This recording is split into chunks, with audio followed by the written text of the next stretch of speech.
योएल 1:14 उपवास का दिन ठहराओ, महासभा का प्रचार करो, पुरनियों को वरन देश के सब रहने वालों को भी अपने परमेश्वर यहोवा के भवन में इकट्ठा करके उसकी दुहाई दो।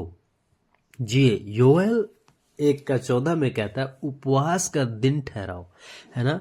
उपवास का दिन ठहराने के लिए कह रहा है। कहने का मतलब है कि ये इस समय का बात हो रहा है जब विनाश हो रहा था, है ना।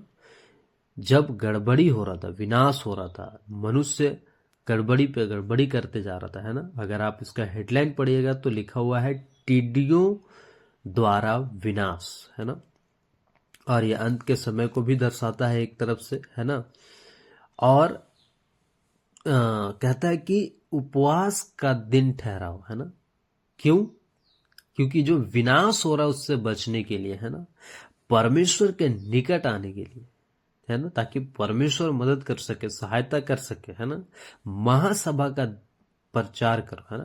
महासभा का प्रचार करो मतलब कि महासभा कराओ, उसमें प्रचार करो, परमेश्वर के बातों को सिखाओ, समझाओ, लोगों को सुधार की बातें करो, है ना। पुरनियों को वरन देश के सब रहने वालों को भी अपने परमेश्वर यहोवा के भवन में इकट्ठा करके उसकी दुहाई दो, है ना। है ना, क्या करो? उसकी दुहाई दो, परमेश्वर के निकट आओ, परमेश्वर की दुहाई दो, परमेश्वर से क्षमा मांगो, परमेश्वर से प्रार्थना करो, है ना। ऐसा दिन, और ये अंत के दिनों का चिन्ह भी इसमें दिखाया गया है ना, टिड्डियों के द्वारा विनाश, है ना। इस तरह से इसमें लिखा गया है ना, और ये विनाश की बातें इसमें वर्णित है ना। और ऐसे में क्या कहता है कि उपवास का दिन ठहराओ, है ना, परमेश्वर के निकट आओ, है ना, महासभा करके परमेश्वर के निकट आओ, परमेश्वर से प्रार्थना करो। और जो जिन्होंने परमेश्वर का मजाक उड़ाया है, जिन्होंने परमेश्वर को क्या बोलते हैं उसका निंदा किया है ना, जिन्होंने सुसमाचार को नहीं माना है, जिन्होंने परमेश्वर की बातों को नहीं माना है और पाप, गुनाह, अपराध, है ना, किया है, उसको क्या करेगा? परमेश्वर दंडित करेगा, है ना। इसमें प्रभु का दिन को ठहराया है ना। इसलिए टिड्डियों द्वारा विनाश, है ना, और ये अंत के चिन्ह को भी इसमें दर्शाता है ना।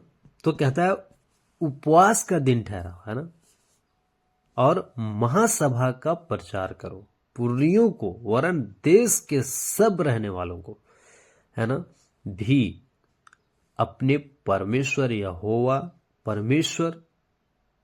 यहोवा के भवन में इकट्ठा करके उसकी दुहाई दो, है ना।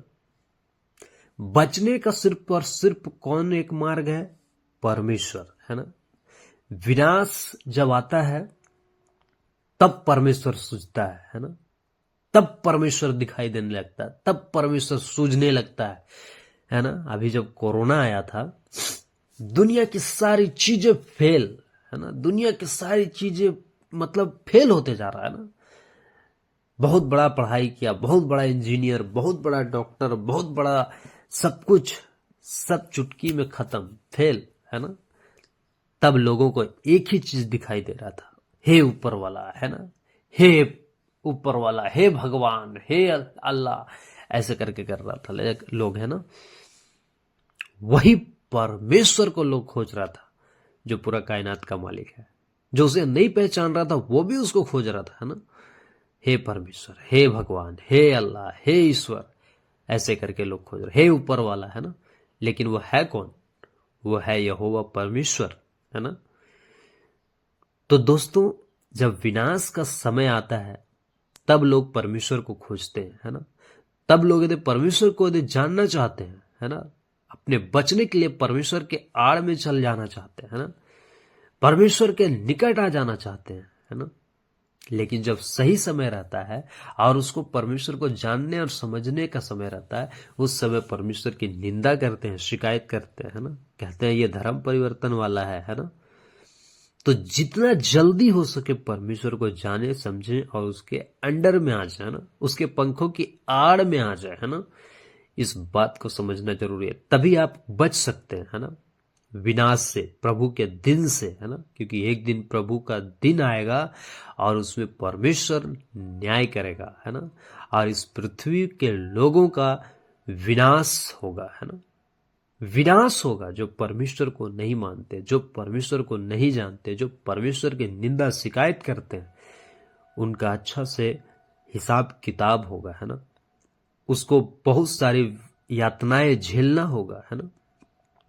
टिड्डियों द्वारा विनाश, अगर आप हेडलाइन इसका पढ़ेंगे पहला अध्याय का तो आपको मिलेगा, है ना। उसी तरह से आप आगे पढ़ेंगे तो बहुत सारी बातें आपको और समझ में आएगा, है ना।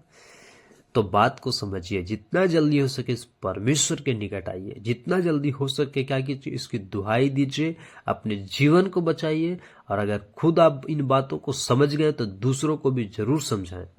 तो आशा करता हूं इन बातों को आप समझे होंगे, है ना।